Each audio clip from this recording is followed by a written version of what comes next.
No matter what kind of investors you are, when you want to invest in China, one of the most important things that you need to consider is the policy. Today, we'll be using online education market in China as an example to examine how policy impact Chinese capital markets. First of all, let's take a look at a news captures. On July 24th, 2021, the government of China released the guideline of easing the burden of excessive homework and off-campus tutoring for students. At the first level, it seems a very good policy for students. However, in terms of capital markets, this policy triggered a very severe chain reactions on Chinese stocks. We will be dividing our presentation into three parts. First of all, we will give you an overview of Chinese education systems. Second, we want to understand how this policy impacts the stock market. At last, we will be giving you some guidelines or some inspirations on how to deal with political risks when investing in China. This graph shows an overview of China's education system.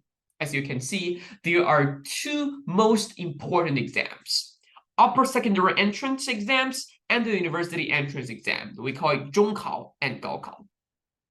Very different from the IB or A-level system that adopted widely in Western countries and Singapore. Chinese education only look for these two particular exams that determine whether you get into a good high school or university. We call it 艺考定终生. What does it mean for capital market? With COVID-19 and this very structured Chinese education system, the online education presents a very good fundamental. No matter the monthly active users, the new user registrations, and the average user spending, it's really good. That's why it attracts a lot of investors. However, see what happened to this sudden policy change. In January this year, Chinese government criticized the overexpansion of off-campus online tutorings. On April, Beijing government fines the top education company for misuse of the education. July, it bans the online education sector entirely.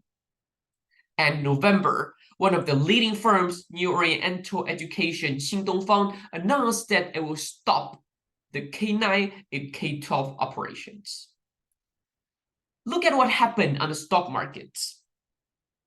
Originally, before that day, New Oriental, Gaotu, all those leading firms are actually at a really high valuation, with New Oriental being valued to nearly $200 per stock. That is because the strong fundamentals that I discussed previously. However, with this policy shock, as you can see in this graph, the single day the stock decreased by nearly 90%, then dropped to around $20 at that moment. That's how impactful the policy is to Chinese capital markets. Now, we want to ask a very important question. What can we learn from the lesson?